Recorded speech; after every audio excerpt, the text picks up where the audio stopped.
Hey, my name is Anisha Patel, and I'm obsessed with all things career development. Whether that's navigating your professional journey, gaining clarity, or building the confidence to reach your goals, I'm here to support you in crafting your roadmap to success. I've grown a podcast that has reached thousands of people across the globe. I'm growing an online business, and I'm stepping outside of my 9-to-5 to build a career of my dreams. I've walked the path of transformation myself, and now I'm here to share insights, strategies, and stories to help you carve out a career that you love, or even a podcast you've been dreaming of creating, but you've not taken the leap to start yet. If you want to connect with me in between podcast episodes, I share my personal career insights and behind-the-scenes stories with my newsletter community, which you can join using the link in the show notes. This is the Pharmacist Diaries podcast. And boom, we are live on Pharmacist Diaries tonight. Finally, we are a little bit late, and I'm very sorry that we were dealing with a few tech issues and it was all sound related, but we are here. And I'm really happy to have Akwasi Kufuor on the podcast tonight and really looking forward to this conversation. Now, I'm going to dive into things a little bit differently tonight, guys. I'm doing an introduction, and I want you to know that this is a pharmacist who started off in community pharmacy and retail pharmacy and pivoted way outside of our comfort zone and what we know. And I found an incredible post on his LinkedIn that I'm actually going to read out tonight. So this is some advice that he's giving, and I don't usually do this, but tonight I'm doing things differently. But this is a post that he wrote saying that if he was to make a pivot from traditional pharmacy to something else in 2025, this is what he would do. And we're going to dive into this tonight. So step 1, have a mindset shift. Stop clinging to my title and focus instead on the value I'm able to actually drive. Step 2, demonstrate that value. Make sure my CV and my LinkedIn are full of tangible results, not just my responsibilities. Step 3, network. Have real conversations to understand the role and the industry I'm stepping into. Step 4, apply like crazy. This is a good one. Apply like crazy and ask for warm referrals wherever possible. And step 5, master interviews. And I know that's a topic that he's really passionate about, but something that actually has a lot of meaning because he spent months trying to make this pivot. And there was such a great reason behind why he wanted to make the pivot in the first place, which we'll dive into tonight. But he wants you to master interviews to learn to connect with unique value directly to the organizational goals. And when you did your interviews over a period of months and you kept getting rejected, you learn how to kind of pivot your interview process and turn it into what feels like a sales strategy. And that even comes from another post, that you turned it into a sales cycle. So you research the buyer, who's basically the company, you understand their pain point and what their business need is, and you provide a solution, which is you. And that's a perfect way to approach an interview, which I think is so different to what we used to in pharmacy. So I just want to kind of set the scene with the episode, just to tell you guys to connect with Akwasi on LinkedIn, because I've been reading through his posts and feeling like he's providing such genuine, valuable personal information. So I'm really excited to get into the conversation, and yeah, I'm really happy to have you with me tonight. So let's dive into it. Tell us a little bit about your journey into pharmacy and why you became a pharmacist in the first place. Yeah, so I didn't know about pharmacy until sixth form, and literally I was hoping to be a doctor. I think just coming from the Ghanaian community, you're either going to be a doctor, lawyer, or an accountant. I'd not actually heard of a pharmacist, but a friend of mine at the time was applying for pharmacy, and I thought, okay, that sounds interesting. And funnily enough, that same week I'd gone to a King's College lecture on Duchenne's muscular dystrophy, and I was like, wow, like I can become a pharmacist and create a new drug that cures this disease. And I'd say that was the key reason that I applied for pharmacy. Just had a passion to solve that issue. Quickly got my bubble burst when I got into uni, just in terms of there's a lot of naivety there. I thought I could do it quickly, and yeah, I got my bubble burst. And I found uni super hard as well. Loads of failures along the way, but just stuck in there. Had a good community around me that kind of supported me. Finally passed my university, went into pre-reg with like a lot of confidence, to be fair, and did pretty well. And then yeah, continued my pharmacy journey in the community space after that. And pharmacy school was really tough for you, and you went through some quite significant failures in terms of like nearly not passing your 4th year, having setbacks with exams and things like that. I mean, I think the undergraduate degree is really tough. I think I had it. I wouldn't call it lucky, but I had a previous degree before pharmacy, so I had 4 years of settling into university life doing biology and chemistry, and I kind of knew what my expectations were, and having 4 years of student life does prepare you. And going into pharmacy, I wasn't trying to be a university student and enjoy kind of friendship and learning more about myself and growing as an individual and being independent. I had done that already. So for me, going into pharmacy school was like, this is it. You need to work really hard. You need to grind. You need to do your absolute best for the degree so you can be the best version of yourself. And I was living with my parents, so life was easy in terms of they supported me with food and laundry and, you know, a great roof over my head. I didn't have any financial concerns from that point of view. So it was easy to just like really dive into it. But I think at 18, going from sort of high school or doing A levels and then going into the degree is such a big shift. The expectations in terms of independent study and learning, and the curriculum is intense, that it is non-stop for that entire 4 years. And actually, I feel like even now it's getting worse. Some of the universities are going into the summer holidays to continue the curriculum because the expectations for becoming a prescriber have shifted the curriculum. And now during the summer vacations, you're doing like an extra term just to keep up with what's required. So you don't even get the opportunity to truly have a break from university life. And so I appreciate that you needed to have a lot of grit and resilience and, you know, have that determination to continue forward. But when you qualified and you became a community pharmacist, you're like, this is it. I've worked really hard. I've got to where I need to be and I'm doing the job and I'm happy, right? You didn't have a perception of making a shift or a pivot elsewhere. No, so yeah, I qualified, and it was funny because I got a job at Lloyd's Pharmacy back then. And I was working pretty much in a smaller pharmacy, but we did a lot of flu clinics. And for some reason, I'd got flu vaccination qualified quite early. Um, just as I got qualified, I did the flu vaccination training. So yeah, my manager at the time was really supportive, and he just kind of like let me fly and like go to different businesses doing the flu vaccinations on site. And I really enjoyed that experience, just being here, there, and everywhere. And I was just loving it, if I'm honest. Like the hours were pretty crazy, like working really long shifts on Saturdays and stuff, but I was really enjoying it. And I'd say a shift came where I moved to like an 100-hour pharmacy, and yeah, that shift pattern was pretty brutal. And I just started thinking, I don't know if I'm truly passionate about what I'm doing. Like I enjoy the outcomes I'm able to provide for the patients, but can I do this long term? I'm not sure. But again, like in my mind, there's nothing else out there, right? So it's more so I've gone down this path. I'm gonna grit my teeth. Like I'm a hard worker. I've been able to build a level of discipline. This is what I'm gonna do, and I just kind of kept on following that road. But you know what?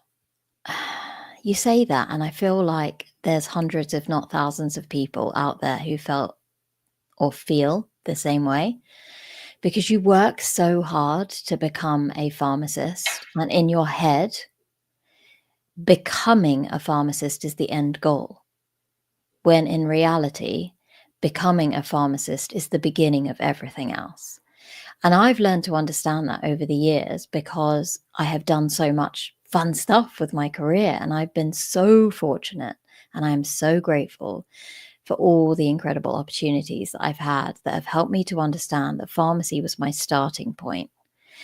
Getting that degree and that qualification was not the end goal that I thought it was. Like, oh, I'm going to be a professional. I'm going to be a pharmacist. This is exactly what I'm going to do for the rest of my life. But actually, now I'm realizing, no, that was just the stepping stones that I needed to take to launch me from that rocket ship into the sky. And it is exactly the analogy that I like to use, that it is your launch pad. It is your starting point. It is where you begin. And then you can fly as a pharmacist and you can do so much more with that. Your story is really interesting to me because you are obviously married, and at the time of working in community pharmacy, you started planning a family and your wife was pregnant at the time.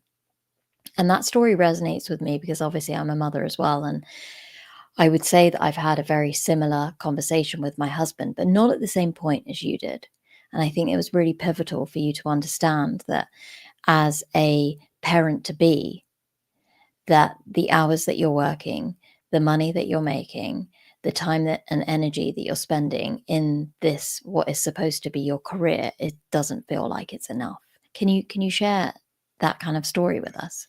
Yeah, I'd say that whole process was definitely a life-changing period of time. So we've to set the scene, we've had COVID, and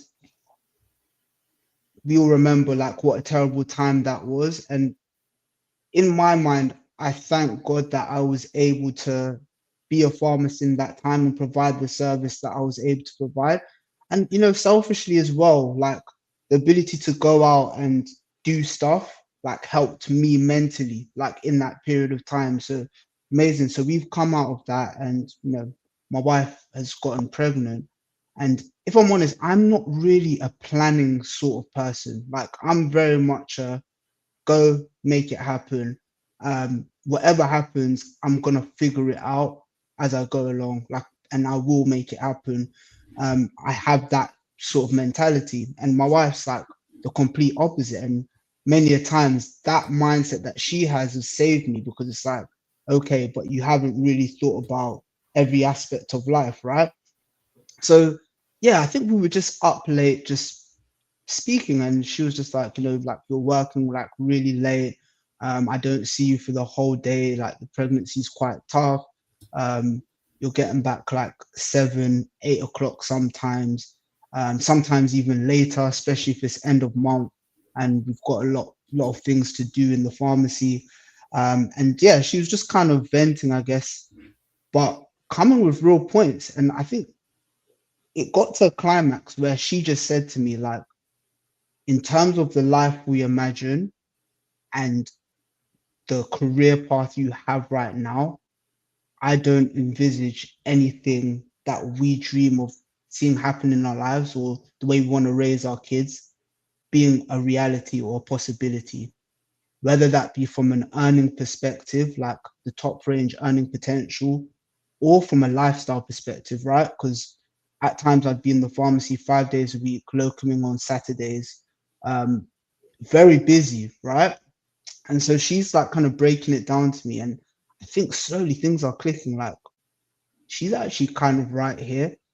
And I'm like, what other career paths can I do within pharmacy? And I'm just like, I think for me, I have to have a level of conviction about what I'm doing. Whatever I'm doing, I approach it with conviction, passion, and it's always hard to say because I do believe that discipline's a key thing. But me personally, I operate a lot on the passion, the inner conviction within me. And so, like, I was looking at different career paths. I did apply for a hospital role. I actually got it and turned it down. To my wife's dismay, she was like, "This would have been a great opportunity," and I was just like, "Yeah, it didn't feel like something I was going to enjoy. Like I'd had the conversations, I'd gone through the interview process.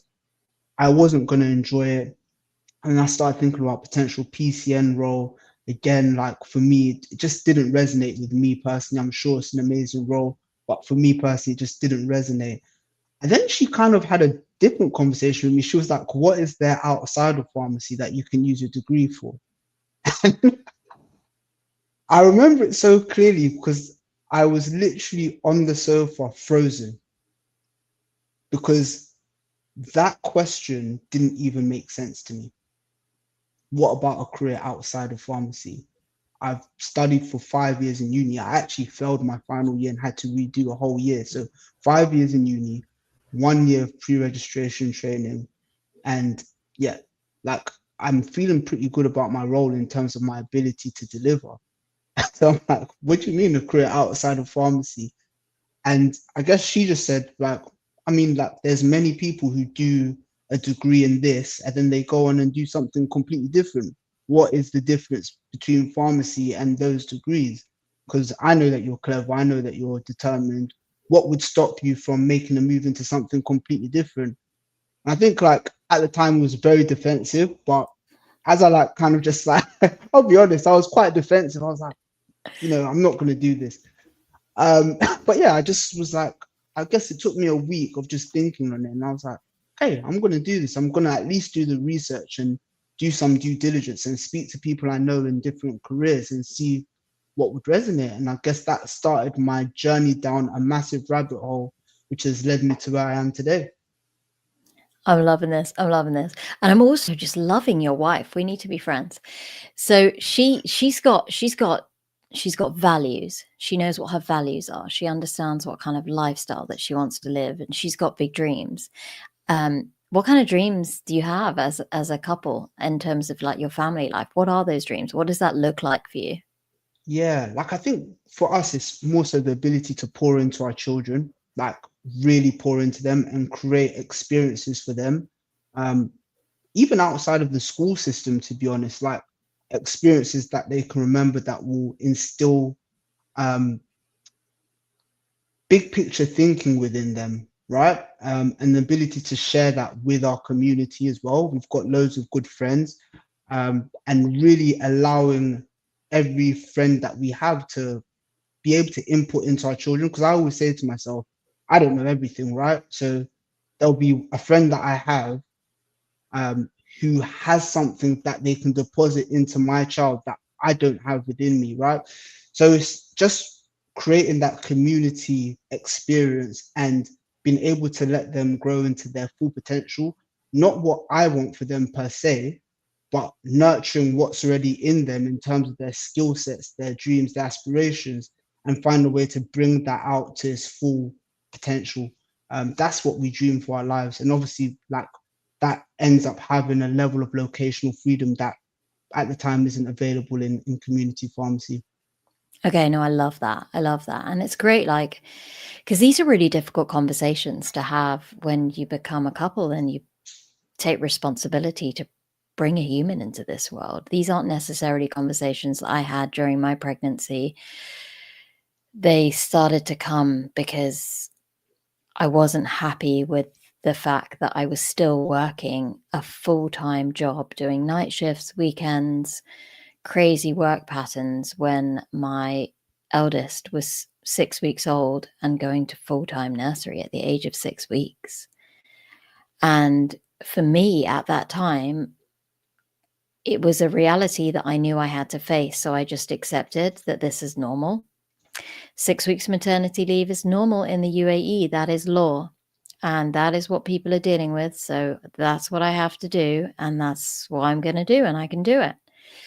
But in my head, I didn't really think that's not what I want as a parent. That's not what I think should be part and parcel of my life. And I did it the second time round. I had my second child, but this time I kind of accepted the NHS. Okay, you can have 1 year off.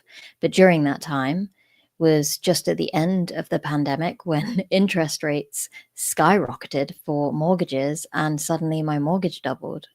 And I was just about to go from, some half pay NHS maternity to no pay. And then I was like, I'm going back to work. Wonderful. So I got 4 months of mat leave and then went straight back to work. And I was really grateful for that. Can you believe I was grateful to have 4 months off with my child? I mean, how ridiculous does that sound when you say that out loud, as a parent? And I had to, again, send him to full-time nursery, and it was really tough. And now, 8 years I've been a parent, and I am now on a massive journey to completely shift what a career looks like for me and my family. And Jamie talks about this a lot, and she calls it the lifestyle career, that your lifestyle comes first, your family comes first, your values, everything that you want out of life comes first, and the job has to fit around that. And it's not something that healthcare professionals have understood, because we accept that we do shifts and weekends and long hours and the 100-hour pharmacy, and we have to go into work. It has to be a 9 to 5. It has to be, patient facing and in-house. You have to be seen to be, like, acknowledged as an employee, because home working has just not been part and parcel. Now, things are shifting, don't get me wrong. Things are absolutely shifting, but not as much as we would like. And so it's really valuable that you've obviously had this amazing conversation with your wife. And I just love that she's an outside the box thinker, and she then advised you, though you might have felt a little awkward about that conversation, because you're like, like, woman, I've just spent like 6 years studying to do this, and now you want me to do something else? Like, what? And that can be quite tough, right? Because you're in flow state and you're doing things, and you've come really, really far, and suddenly your mindset has to shift, and your mindset has to grow and understand that actually this isn't the end, and I can do so much more. So that story, it just resonates with me so much, because I've been through similar journeys in my own head, and I'm now in that position where I'm like, I want this lifestyle career. Like, I'm locuming right now. Pharmacy is paying my bills right now, but it's giving me the headspace to be a wonderful parent, to be present, to do school pickups, to cook really good, nutritious food for my family, to do bedtime routine, to work on this podcast, to have a personal brand, to go to a conference today. I went to the pharmacy show today. I got to chair a whole public health and wellbeing forum the whole day. I got to speak about podcasting, and I got to be on a panel discussion about pharmacy careers. And if I was in a 9 to 5, in a traditional one, it would take quite a lot of work for me to get approval and study leave. And can you fund me to go to the conference? No, I can't. I don't have any money. It's the NHS. So for me, it's more the flexibility to make my own choices, and say, actually, I'm not working today. I'm going to the pharmacy show. See you later. And that's okay. And for the rest of the week, I'm at the hospital doing my shifts. But what is so important to me is that now I get to choose those hours. And like you, I have big dreams for my family. And this Christmas, we're spending a whole month, an entire 4 weeks in Thailand. I am leaving November 30th. Wow. I'm going to Thailand, and I'm spending 4 weeks with my children and my husband, turning off from the world and enjoying what this planet has to offer, and taking time out from regular routine. I'm giving my children life skill, culture, new food, new people, building confidence, speaking to people that they don't know. Like, all of these incredible things are going to happen. I'm going to swim every day. I'm going to go to the beach. I'm going to enjoy sunshine. I'm going to enjoy connection, like deep, meaningful connection with my children that is outside of my day-to-day routine. And I am very excited. Like, this is what life is meant to be about. And No, so a lot seriously. of what you're saying means so much to me, because I know that's what you're trying to move towards, and you're doing all the right things, and it takes time. It's not like an overnight solution, and it takes time to make that adjustment. And I'm just super proud that you've made such a big shift. Now, let's kind of dive into that. So you've got this idea in your head that you want to look at other opportunities. So tell us the story behind how you did that, from the perspective of, you must have analyzed your skill set and your passions and your interests, and then tried to look at opportunities to have, try and understand where those skills would fit, and where those passions would lie. And tell me from that story as well, like, you applied for jobs in hospital and PCN. What was it that made you kind of realize that that wasn't going to be enough? Because that's really important, because there's going to be a lot of people on this call who are already thinking, okay, if I'm not in community pharmacy, shall I try hospital? But you took it one step further, thinking outside of pharmacy. Like, just talk me through a little bit about your emotions with why the traditional sector was still not enough for you. Yeah, like I think the key thing was I wanted to get into a career path where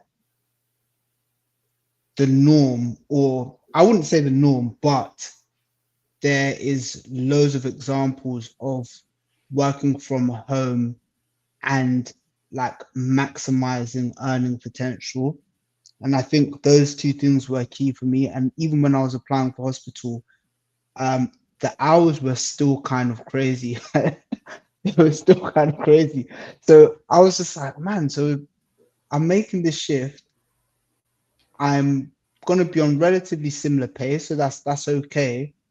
And I guess there's a better career progression structure there, but I'm kind of in the same position in terms of hours. Like I'm still going to be out of the house, and I don't foresee when that's going to be changing.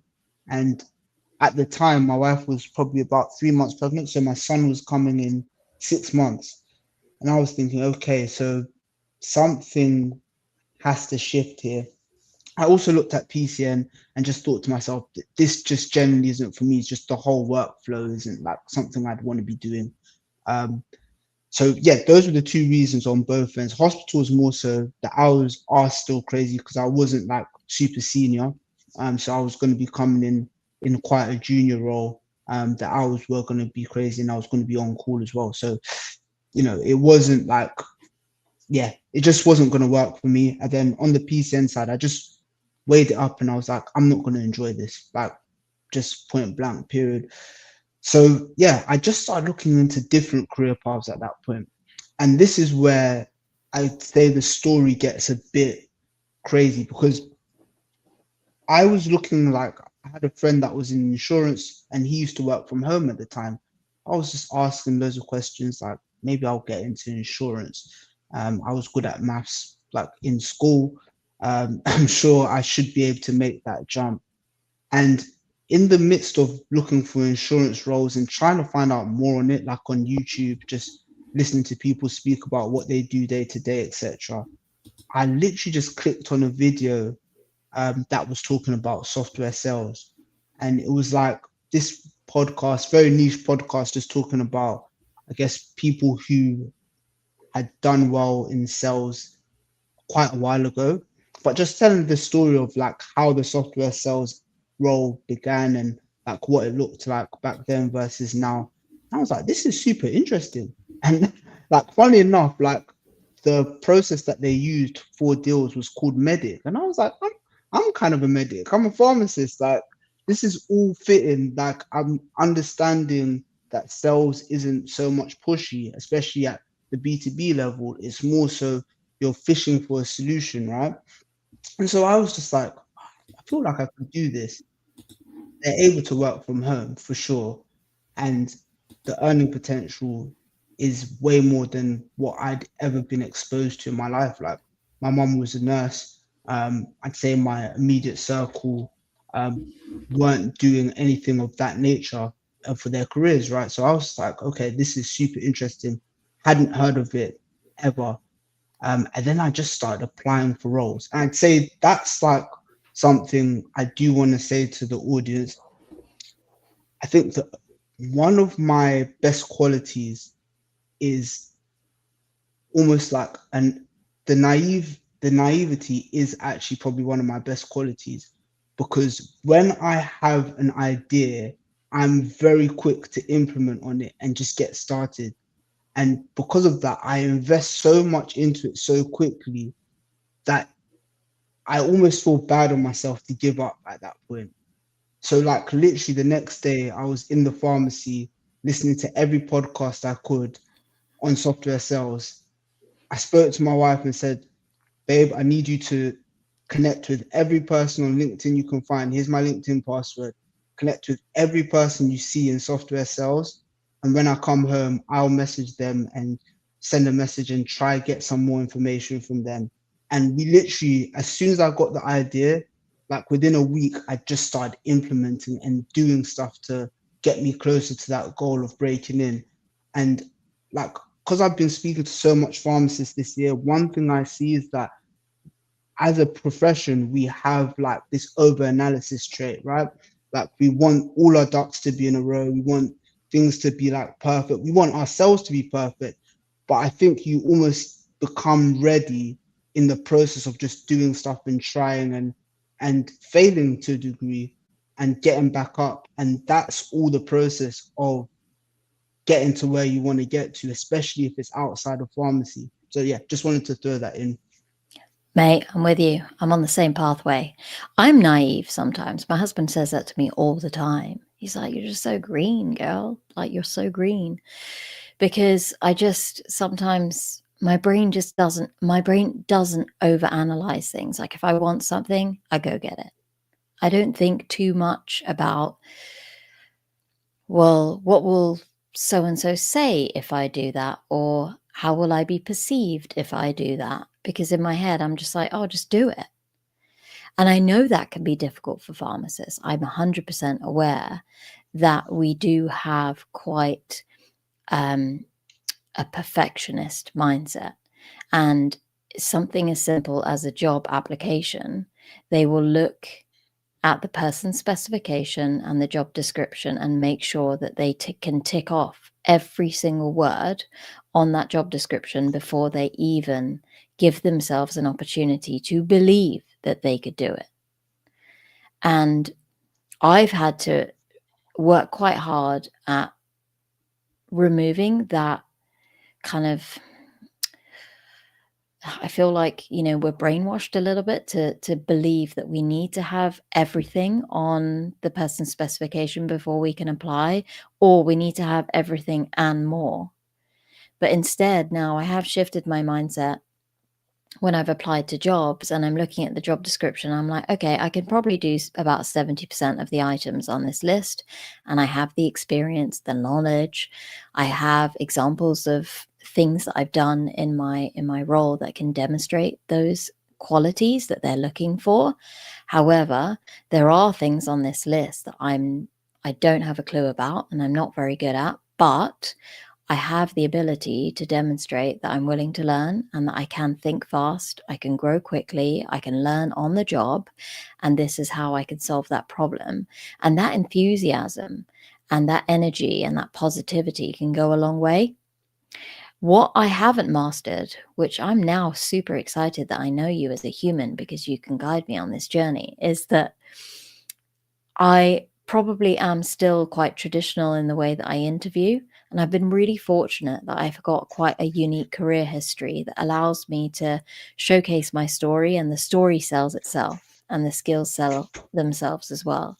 But what I need to do is understand an organization, find the problem that they have, and make sure that the solution is me. And I've never thought about it that way. And reading a lot about your posts on LinkedIn, and you've obviously got that sales savvy, nature in you now, having done like this job, that your mindset has totally shifted. And it's helped me to actually think, you know what, when I next apply for a job, that's kind of what I need to do. Because I am shifting who I am and where my career is going. Like you, I'm going through that transitional phase. I know I am ready to leave my clinical pharmacist role. Like deep down, I know I am made for way more than what I'm doing in the world of hospital pharmacy. And it's not that I don't enjoy it. I go to work and I love what I do, but I've got a passion and an interest elsewhere. And I feel like I've got this urge or desire to lean into that. And I know that the world of podcasting is where I need to go. And I want to give myself the opportunity to try that. Pharmacy is always going to be there. It's my backup plan now. It's somewhere that I can go where I feel safe. But actually, I need to be in an unsafe place. I need to be in a place of uncomfortable because then I will grow as a human, as a mother, as a professional, as an individual, and become a better human being, right? And I know you're feeling me because I can see the smile on your face because it's resonating with you. But yeah, like I just wanted to mention that, but also just how did it feel when you were looking at the jobs and then starting to connect with people in terms of that desire where you felt ready to leave pharmacy? Yeah, it felt scary to be fair, and like in all honesty, like the first few interviews were absolute train wrecks. Some by my own doing. I've had absolute mares in interviews for sure. One story I'll share is I remember like having my son's one of his scans. So I've gone to St. Thomas's and I've thought to myself, I haven't got time this week, but I tried to book an interview like after the scan and then had loads of issues getting connected to the internet at the hospital. That was just stupid to be fair on my part. But you know, even in the interview, the guy was just like, "Yeah, you're not good enough." To be fair, I don't think you'll be able to do the role. And I think I just gone in like I deserve a role. That was my mindset. Like I've got this amazing degree, I've done this great work. I deserve a role, but I never really was focused on like connecting the dots for anyone. And no one's really going to understand your journey unless you're able to clearly articulate it. So yeah, I think I felt so passionate and ready. Like I believed that I should get a role. But in all honesty, I wasn't ready yet. And I probably would have had a massive face plant if I got the role at that time as well. So that process of applying was actually a blessing in disguise in a sense where it did prepare me in some ways to be able to face a new career path.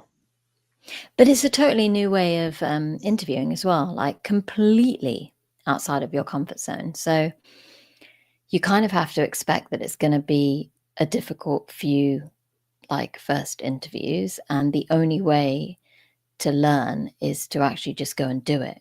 There's no point connecting with as many people as you can and asking them what are the interviews like and what kind of questions they ask, and trying to prepare from it from that perspective. Like that's still smart, don't get me wrong, but you have to experience being in it.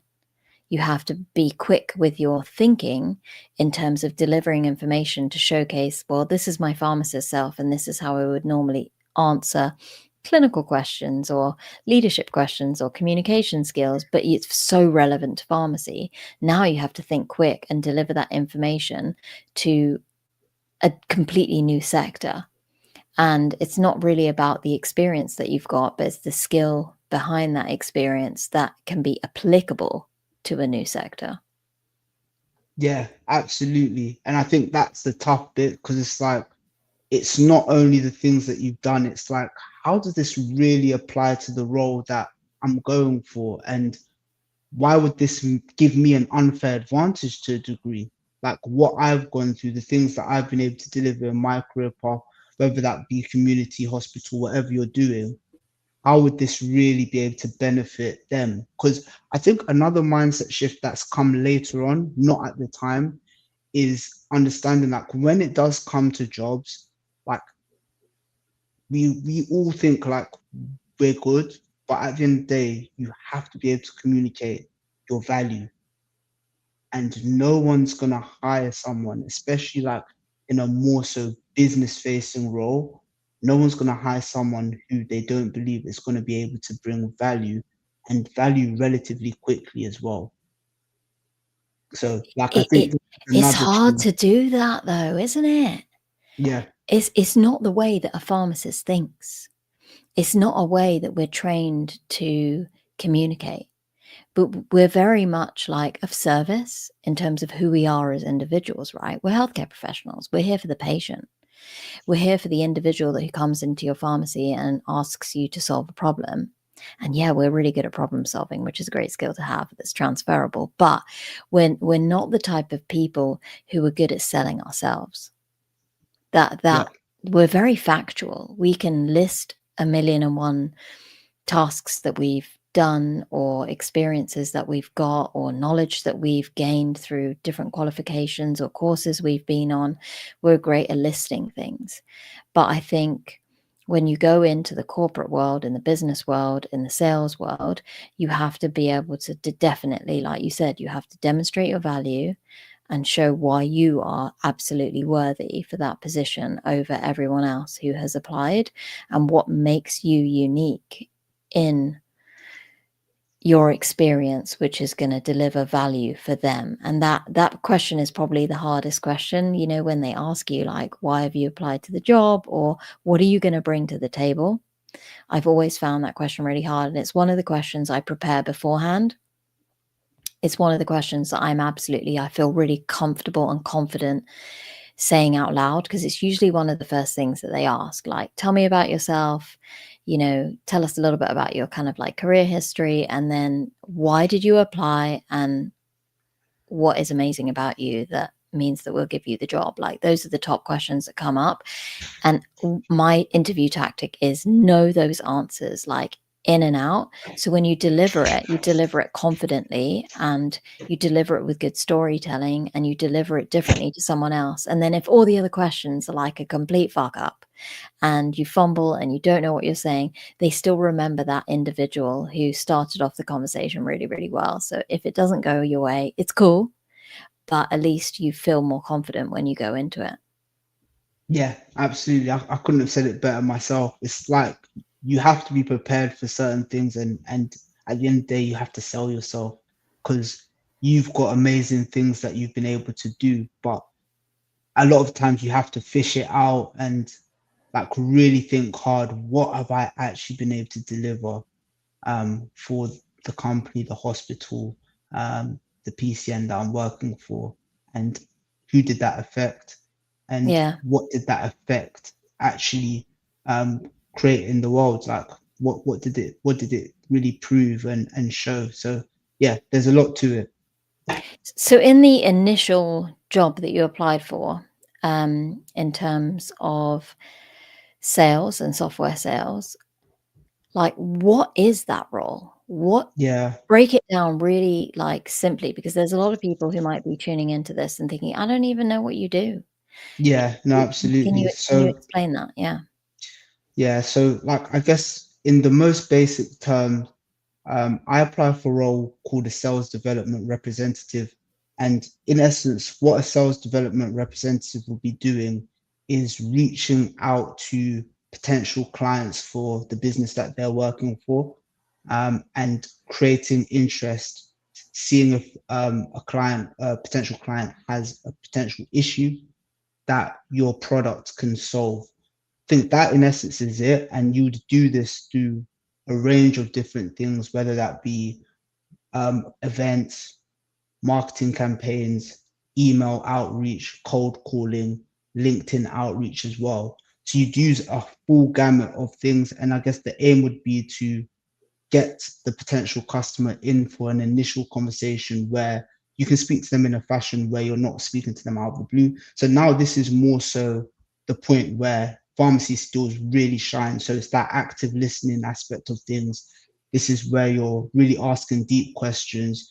You're asking follow-up questions to really delve to the reason behind the reason. So they might say an answer, and you, like, from pharmacy, you already know how to think outside the box and think, okay, they've said that, but this could really be the underlying issue.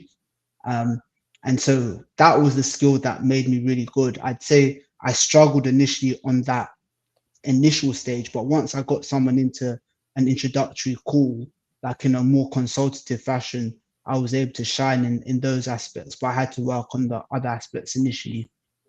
It's like a patient consultation, right? If you make an Exactly. analogy to pharmacy, you have someone in front of you and you do a deep dive medication history. You're learning about what conditions they have, what medications that they're currently taking, what symptoms that they're experiencing, what problems that they're facing. And in your head, you're coming up with solutions, but actually you've got a product that you know you want to use as the solution. And you invite them to understand what that solution is and whether or not that they would use it or take it. So if it was a medication as the solution, you're helping them to understand what the medication is, how it works, how they take it, what the side effects profile is, and basically sell it to them. But in this way, it's obviously a product instead. But the actual Exactly. skill set, the skill set is what is your bread and butter. It's what Yeah, you do every single day as a pharmacist. So I love that. And making that analogy in an interview would probably bloody work quite well. that was my analogy. That Love was that. literally my analogy. So yeah, like once I was able to connect the dots in my own mind, I was like, this is like literally so similar. And that was my analogy. And once I made that shift in the way I explained it, how my skills would align, that's when I started really like doing well in interviews and like getting through different interview phases into final stages and things of that nature.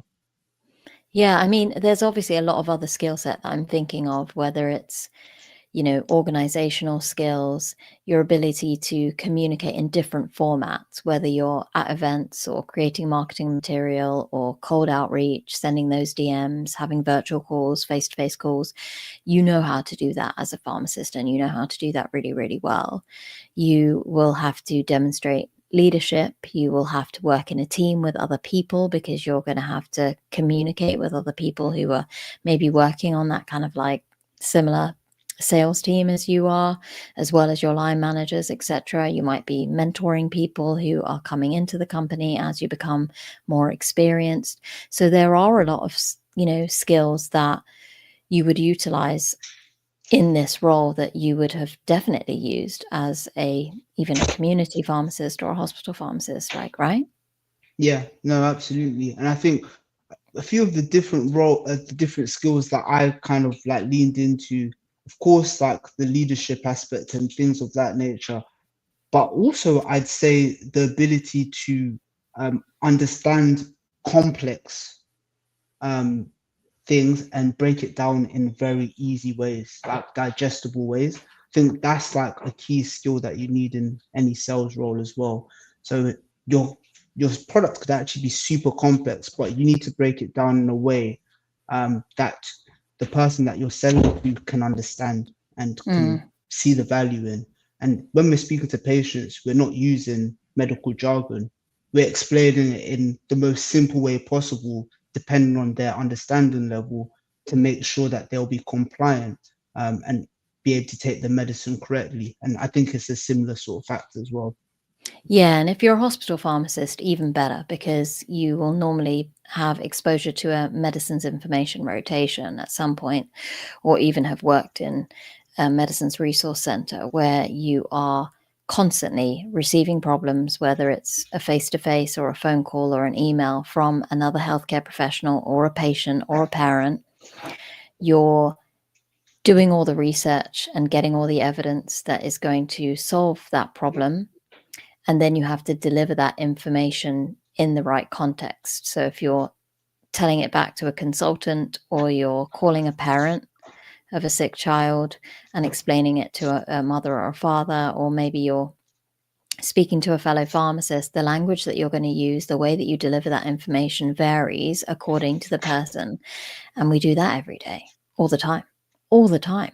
Like, it's so common. And even as a student, you're doing that and learning how to do that on a day-to-day basis. So I can see where a lot of the transferable skill set like follows through.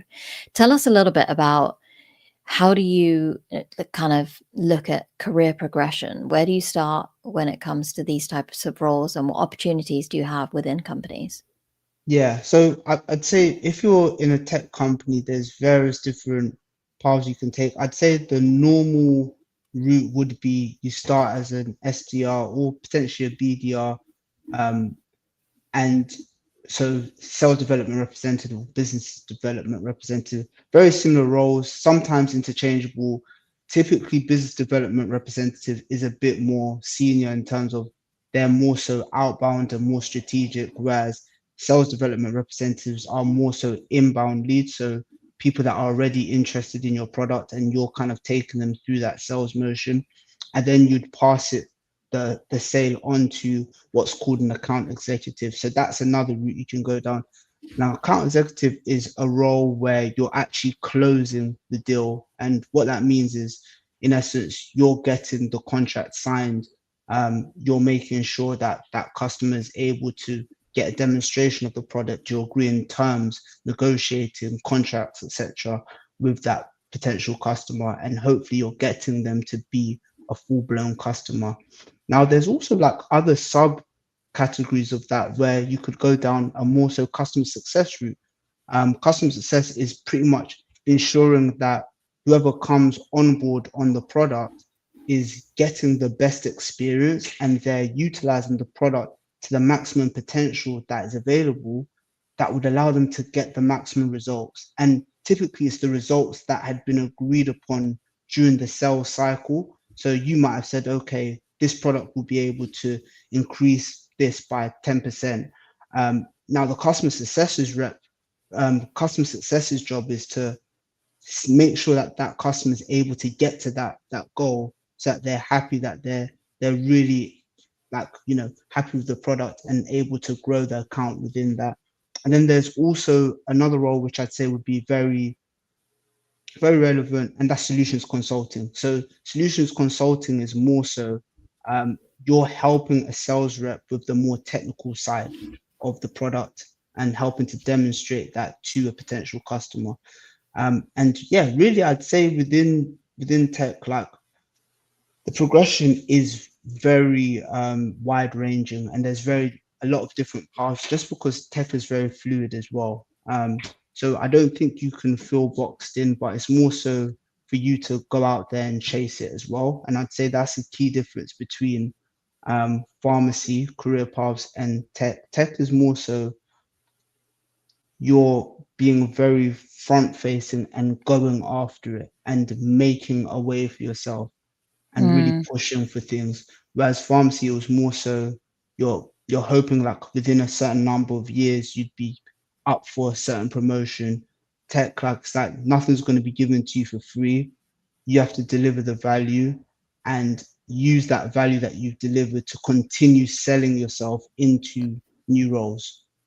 But I love that competitive edge. I actually think it's quite good, like in terms of it's a skill set we probably have within us, but we're not exposed to it on a day-to-day or a week-to-week, month or a month-to-month basis in our roles, because again, like we're just of service.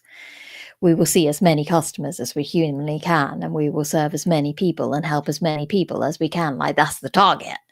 We don't necessarily, I think in retail, actually in community pharmacy, they do have a lot of KPIs, and they do try and encourage people to do a certain number of consultations per day or vaccinations per day or whatever it is. So there are a numbers, business driven results. But I think that type of pressure also can be quite challenging for us, because sometimes we end up feeling like we're chasing numbers rather than actually helping people, which is what we dream of being able to do, having the time to spend 30 minutes with a customer rather than 3 minutes because we've got a KPI behind that.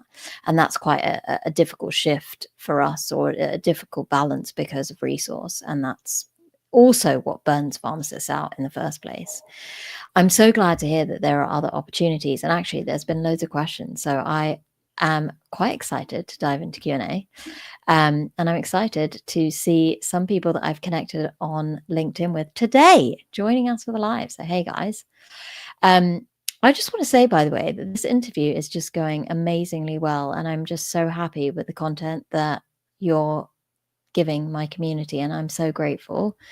And I'm also super proud of like where you've come from and where you are today. And I just am really happy that we've made this connection, by the way. So I just want to say that out loud.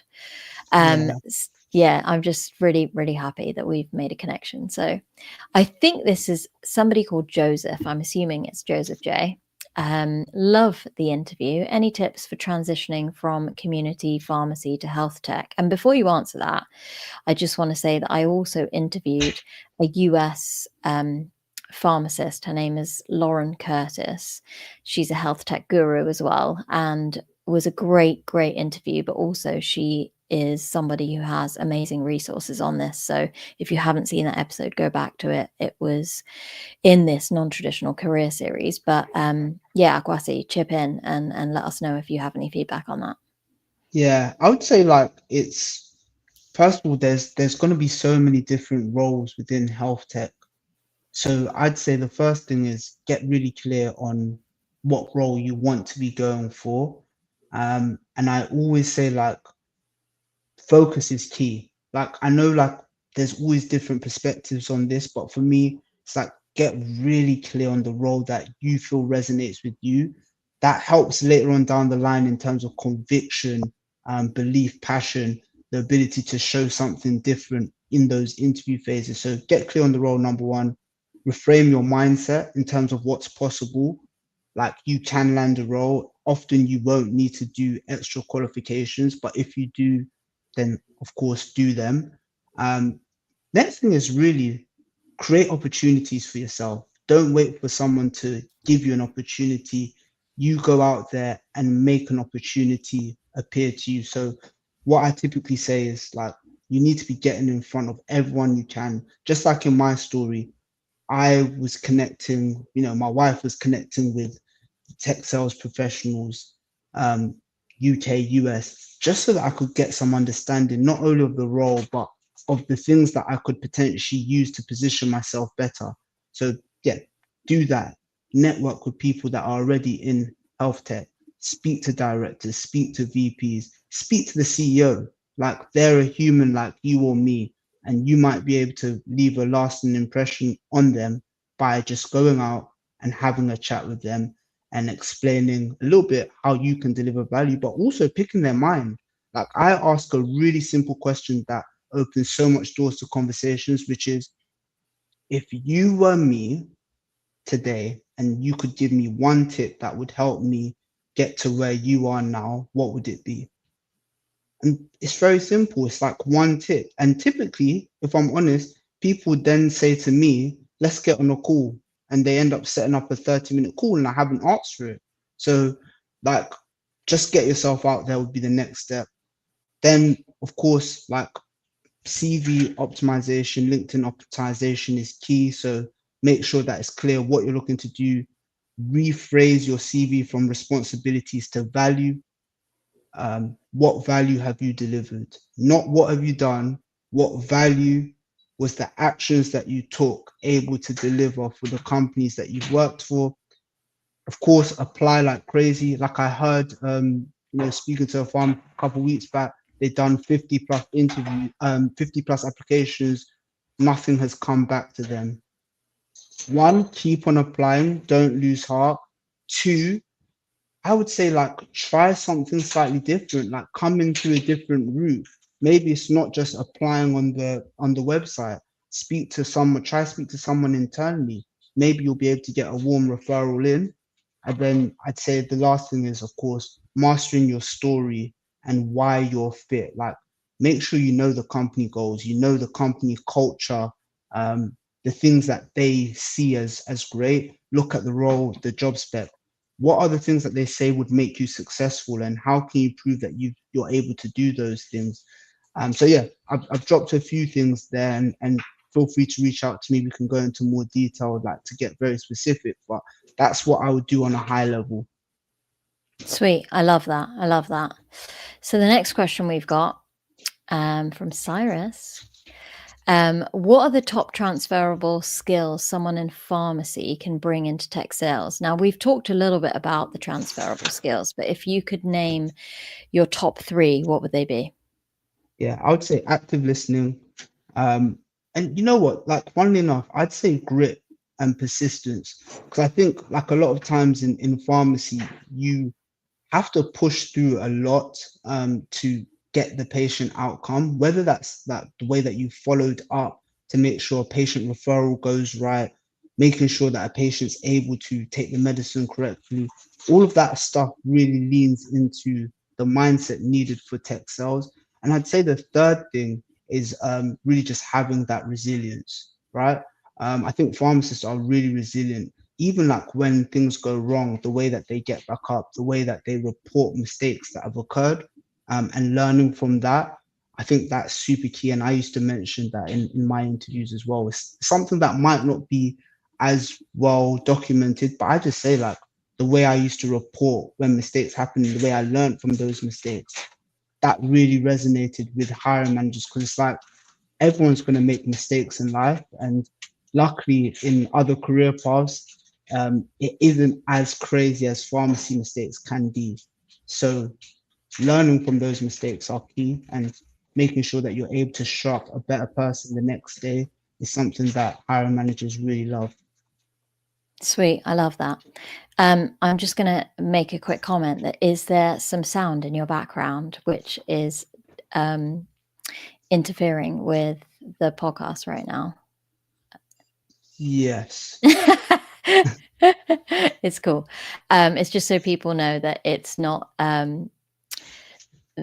the sound is there, and hopefully we can remove it for the audio. But for people who are live, just bear with us. So I'll continue with the questions. What are some of the disclaimers about tech sales people in pharmacy should know before pivoting? I would say two. It's not a get rich quick scheme. You're going to have to work really hard and I'd say really aim to always better yourself like every day. And then I'd say the second thing is I feel like with pharmacy, it's almost like everything's laid out for you to a degree to like what you're supposed to do. There's SOPs, there's things that you're supposed to follow. With roles in tech, just in general, you have to go out there and make something happen. And I think when I first made that transition, that was the hardest lesson to learn. I didn't understand that I have to literally go out there and make something happen. Otherwise, nothing is going to happen. And I think, yeah, it's not just doing activities, it's like you have to go out there and make something happen. And I think that spreads through a lot of the tech roles out there, but in particularly tech sales. Oh, I love that. And I think that's such great advice. That's great. So let's continue. Really great hearing your story. I was wondering if you had any advice for a community pharmacist looking at product manager roles within digital health or health tech. Yeah, I would say like first we'll do there's like relatively cheap courses you can do online for product management, and that's more so just to gain the basics of like the minimum viable product, like just key terms that you would need to know. And then I would say like just almost like sell like again I'm a salesman now, like almost sell it like why you'd be of benefit to that company based on what you've done already as a community pharmacist. So if like it's a med tech company, they may have something in their role that resonates with something you've already done within practice. And I would just sell the fact that I've had so much experience within the primary care setting, that allows me to have a unique insight to how this product could better serve your customer base. And I would just sell it like that in a sense. But you have to be specific, right? Yeah, definitely. I love we're getting a lot of comments tonight, and I'm really excited about this. You've been providing so much insight, and we've talked about your story in so much more depth than I expected, but I love it because it just truly resonated with me. We've talked about that pivot that you made, and now you are helping other people. Like I just want to make that clear that, you've developed your own kind of company, Pivot RX, where you feel passionate enough to now support other people who want to go on this similar pathway, and you're really championing non-traditional career paths for pharmacists. And I want to make that really clear, because this podcast is available to help people to understand how to do it, or why to do it, or what are the skills that you need. It's very educational, but it is not something that I'm doing as part of my kind of, business plan to help people to pivot elsewhere. And like you said about parenting is like, you don't know everything, but you're going to tap into people who do know things that can teach your kids incredible, life skill or anything really. But my role is to put people in the right places. And one of the things that was really exciting for me to connect with you is I'm doing this non-traditional career series. I'm helping people to understand that there is so much more for them in terms of opportunity and transferable skill. And I really want to showcase the fact that your journey has been incredible. And now you're on this pathway of also part-time helping other people to make that transition, and you're hearing their stories and understanding what their skill set is and supporting them, whether it's helping them with their CVs or how to apply for jobs or connecting with individuals or making that mindset shift. I'm sure that that content for them is really, really valuable. And it's a great guide because it can be really daunting. It can be really scary. It can feel uncomfortable. So it's really great that you're giving people the opportunity to connect with you. And I really appreciate, like, tonight you've come onto this podcast to share your story and your version of who you've become, and it's really exciting to have been able to showcase that tonight. Yeah, no, it's been amazing to be on, and it's really funny because I think when I first started that journey, as I said to you before, Anisha, that's when Pharmacist Diaries wasn't even a video podcast, right? And so, like, it's amazing to see how far this podcast has come as well.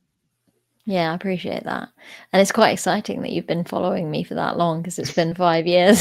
So, thanks for being a loyal member of this community and a loyal follower. But I'm going to end tonight's podcast episode. I'm so grateful to have you on. I can't wait for us to continue our connection and friendship. And I am so glad that we answered lots of questions. So thanks for those who tuned in live. And I will see you next time.